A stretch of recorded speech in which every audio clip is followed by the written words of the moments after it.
Damaskus, pusat peradaban. Timur Islam. 1. Sejarah berdirinya Bani Umayyah di Damaskus.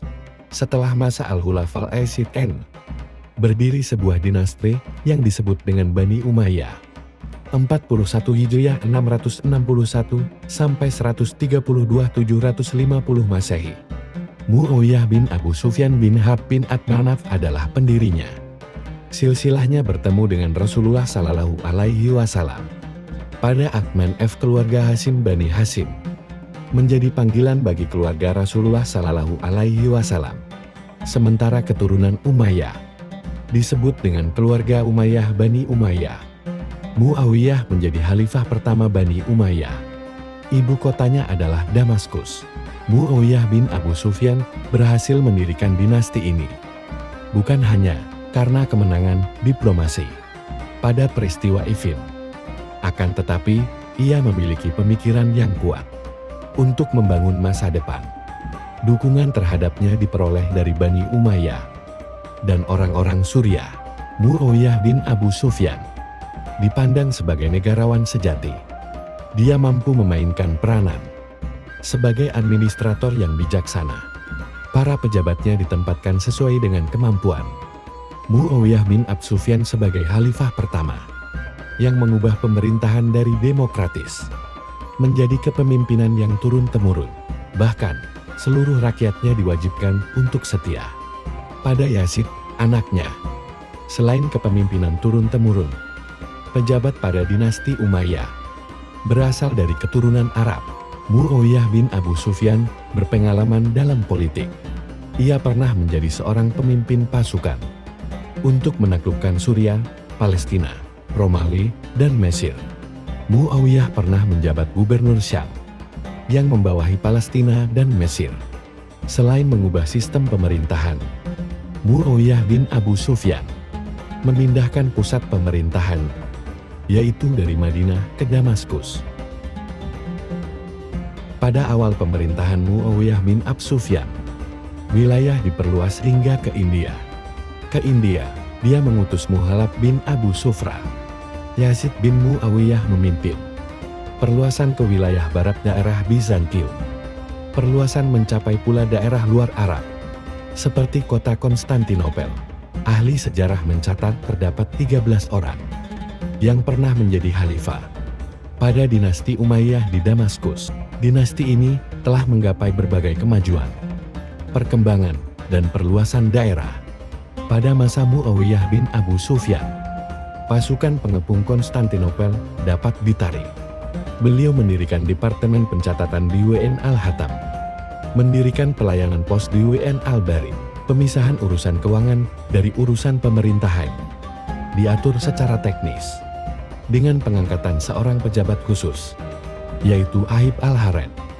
Penambahan wilayah kekuasaan diperluas pada masa pemerintahan Walid bin Abd al-Malik, yaitu pada 86 sampai 96 Hijriah tahun 705 sampai tahun 715 Masehi.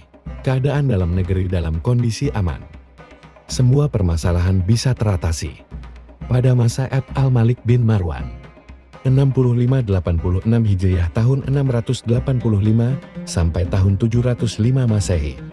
Begitu kemajuan peradaban dapat dicapai, khususnya pada bidang politik di masa Walid bin Abd al-Malik. 86 banding 96 Hijriah tahun 705 sampai tahun 715 Masehi.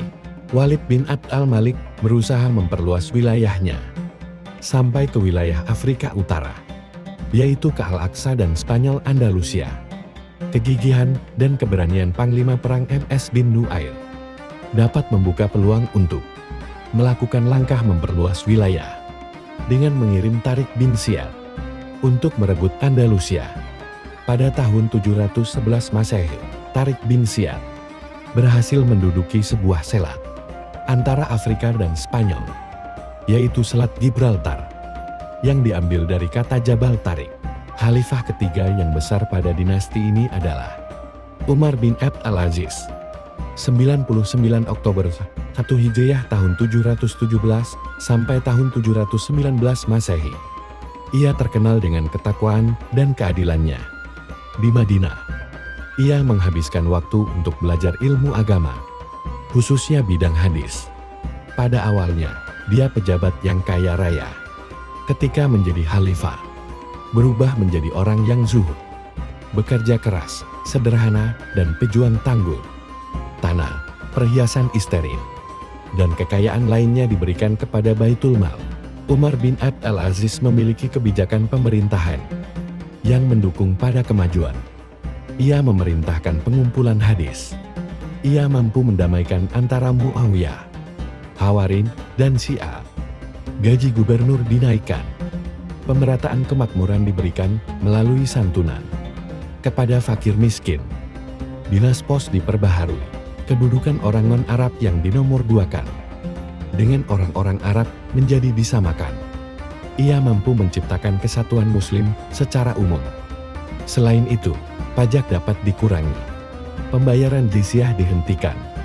Bagi orang yang baru masuk Islam, Marwan bin Muhammad merupakan khalifah terakhir Umayyah di Damaskus. Pemerintahan pada masanya sedang mengalami perpecahan. Masa jabatannya hampir seluruhnya difokuskan untuk menjaga kekuasaan Umayyah. Seperti rongrongan dari keluarga Abbasiyah, kekuasaannya dikalahkan oleh Abu al-Abbas al-Safa dari keluarga Abbasiyah dalam sebuah pertempuran di Sungai Zak. Sekitar 300 orang lebih anggota keluarga Umayyah terbunuh. Marwan bin Muhammad mencari perlindungan. Ia berharap memperoleh perlindungan di barat, namun tertangkap di Sungai Nil. Meninggalnya Marwan menjadi tanda berakhirnya kekuasaan Umayyah di Damaskus. Namun, ada satu orang yang selamat dalam proses pembunuhan kepada keturunan Bani Umayyah, yaitu Abdurrahman bin Muawiyah. Dia dapat lolos dengan melarikan diri ke Spanyol. Selanjutnya, pemerintahan Islam didirikan di Spanyol. 2. Kemajuan peradaban Islam pada masa Bani Umayyah di Damaskus. Peradaban Islam pada Bani Umayyah di Damaskus dicirikan dengan berbagai kemajuan. Tata kelola di berbagai bidang. Bidang yang dikembangkan di antaranya adalah pemerintahan, hukum, sosial, ekonomi, keagamaan, dan pendidikan. Pemerintahan, struktur dan administrasi pemerintahan Bani Umayyah merupakan penyempurnaan dari Al-Khulafa'ul Rasyidun yang dibentuk oleh Khalifah Umar bin Khattab. Wilayah kekuasaannya yang luas terbagi pada beberapa provinsi yang dipimpin oleh gubernur, wali, atau amir yang diangkat oleh khalifah. Beberapa orang katib sekretaris mendampingi gubernur, seorang hajib pengawal, dan kepala rumah tangga istana, dan pejabat-pejabat lainnya antara lain Ahib al-Haraj pejabat pendapatan, Ahib al-Syur'ah pejabat kepolisian, dan Kadi Hakim kepala keagamaan. Kadi dan pejabat pendapatan diangkat oleh khalifah dan bertanggung jawab kepadanya secara langsung. Lembaga dan departemen seperti Al-Khatib, Al-Jib, dan Diwan dapat terbentuk di tingkat pemerintahan pusat.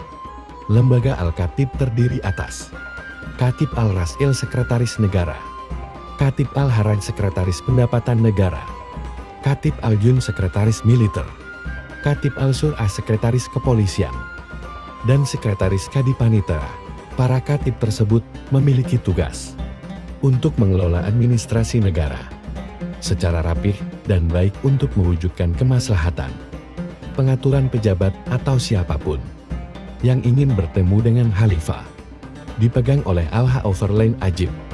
Adapun tugas pemeliharaan keamanan masyarakat dan negara dikelola oleh lembaga Al-Syurtah. Selain itu, dalam pemerintahan Bani Umayyah dibentuk juga beberapa DWN atau departemen, yaitu 1. Departemen yang mengurusi surat-surat negara dari khalifah kepada para gubernur atau menerima surat-surat dari gubernur adalah DWN Al-Rasil. 2. Lembaga atau pencatatan yang meregistrasi dan menyalin semua keputusan khalifah atau peraturan-peraturan pemerintahan yang dikirim ke daerah adalah DWN Al-Hatam. 3. Departemen yang mengelola pendapatan negara adalah DWN Al-Haraj. 4. Layanan pos dan pengiriman informasi berita dari pusat ke daerah atau sebaliknya. Dikelola oleh DWN Al-Dari. 5 lembaga atau departemen pertahanan yang bertugas mengorganisasi militer adalah DWN Al-Jun, Beng Hukum, Al-Qada, Al-Hisbah, dan Mazalim. Merupakan bagian dari pelaksanaan hukum. Al-Qad sebagai badan peradilan, dipimpin oleh seorang kadi. Ia memiliki tugas membuat fatwa-fatwa hukum dan peraturan sesuai dengan tuntunan Al-Quran, Sunnah, dan Ijtihad. Badan ini terbebas dari pengaruh penguasa, terutama dalam menerapkan keputusan hukum terhadap pejabat atau pegawai yang melakukan pelanggaran. Masalah kriminal yang perlu penyelesaian ditangani oleh Badan Al-Hisbah.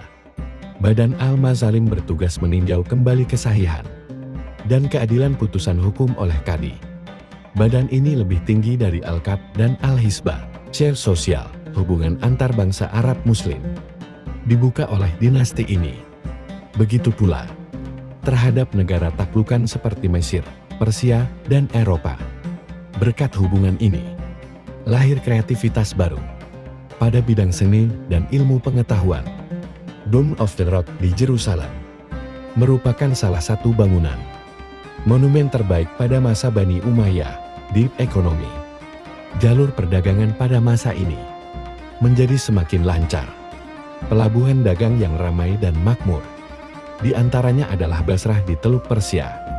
Begitu pula Aden, pada masa Bani Umayyah dicetak mata uang. Juga mengembangkan beberapa jabatan, sehingga memperbesar lapangan pekerjaan. Gaji tetap yang diperoleh berdampak pada kesejahteraan.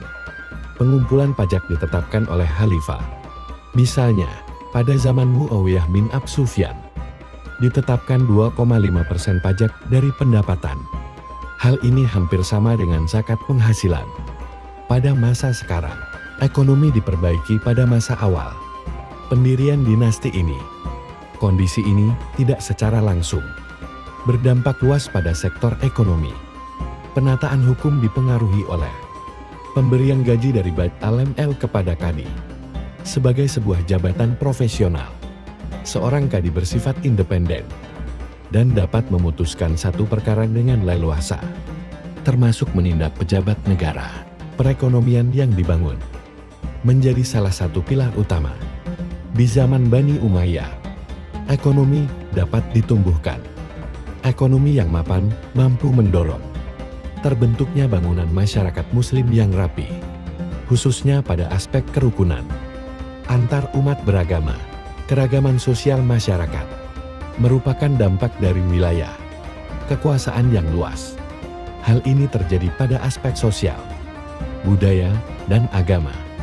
Meskipun demikian, tatanan yang kokoh dan terbuka dapat ditingkatkan lebih berhasil bagi setiap masyarakat, sesuai dengan perannya dalam pembangunan tim keagamaan. Kehidupan masyarakat pada masa ini dipengaruhi oleh Islam. Fanatisme bangsa Arab dipandang efektif dalam membangun negara Islam. Bangsa Arab menjadi bagian dari bangsa Islam. Masjid dan bangunan artistik banyak dibangun memenuhi kota. Gaya Persia dengan nuansa Islam dipadukan secara kental pada setiap sini bangunan. Sebuah masjid agung terkenal dengan sebutan Masjid Damaskus dibangun pada masa Al-Walid dengan rancangan Ubaidah bin Jarrah. Begitu pula kota baru yaitu kota Kairawan dibangun oleh Uqbah bin Nafi. Ilmu agama sudah tampak berkembang pada masa Bani Umayyah ini. Banyak ulama yang fokus pada kajian ilmu keagamaan seperti ilmu tafsir, hadis, dan hukum Islam. Selain itu, berkembang pula ilmu-ilmu yang berhubungan dengan ilmu agama, yaitu ilmu-ilmu bahasa, seperti nahwu, bahasa, dan sastra. Imam mazhab yang hidup pada masa ini adalah Imam Hanafi Abu Hanifah dan Imam Malik bin Anas. Pada bidang tasawuf, terdapat Hasan Al-Bari dan Rabi'ah Al-Adawiyah. Dalam bidang hadis, terdapat Umar bin Abd al-Aziz.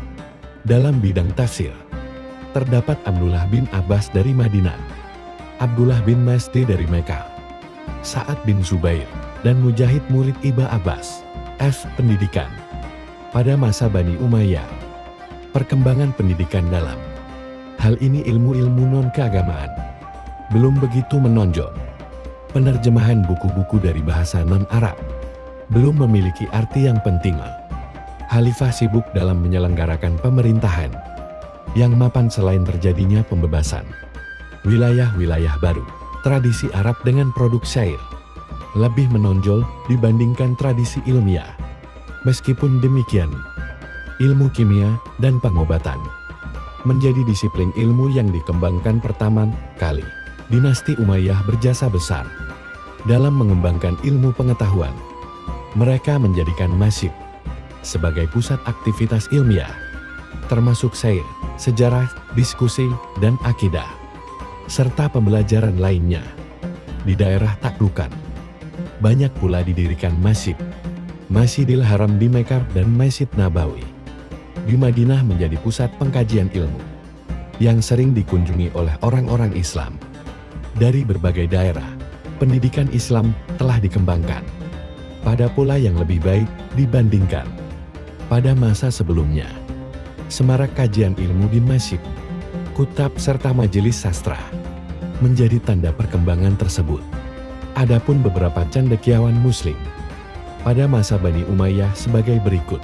Satu ilmuwan yang pertama kali menerjemahkan buku-buku berbahasa Koptik dan Yunani tentang astrologi, kimia, dan kedokteran adalah Khalid.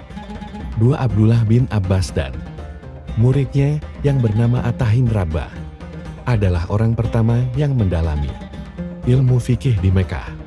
Tiga, Zaid bin Sabit adalah sahabat Nabi di Madinah yang menjadi sekretaris Nabi Shallallahu Alaihi Wasallam dalam menuliskan wahyu. Empat, Hasan al-Basri, Ibn Syihab al-Zuhri, dan Abdullah bin Masdi adalah tokoh otoritatif dalam bidang hadis. Adapun ahli hadis dari Kufah adalah Amir bin Syarahil al-Syabi. 5, Al-Ahtan dikenal sebagai penyair istana pada masa Abd al-Malik, penyair favorit pada masa Umar bin Abd al-Aziz adalah Jarid dan Al-Farazdak. Jimil terkenal dengan lirik cinta, dan Umar bin Rabi'ah dikenal sebagai sang penyair tentang cinta. 3, Memetik nilai Islami dalam sejarah Bani Umayyah di Damaskus. Setelah mempelajari sejarah perkembangan ilmu pengetahui masa Bani Umayyah di Damaskus, kita dapat memetik pelajaran hikmahnya antara lain 136-296. A. Meningkatkan keimanan dan ketakwaan kepada Allah SWT. B. Mencontoh semangat menuntut ilmu. C. Mengembangkan budaya sesuai dengan ajaran Islam. D. Menguatkan persatuan dan kesatuan dengan tidak membeda-bedakan warna kulit, negara, miku, bangsa, dan lainnya. E. Memiliki semangat untuk membela agama, bangsa, dan negara. F. Menumbuhkan tanggung jawab dalam pelaksanaan tugas. G. Mencontoh seorang pemimpin yang dicintai oleh rakyatnya. H. Menumbuhkan semangat cinta tanah air dan membangun bangsa.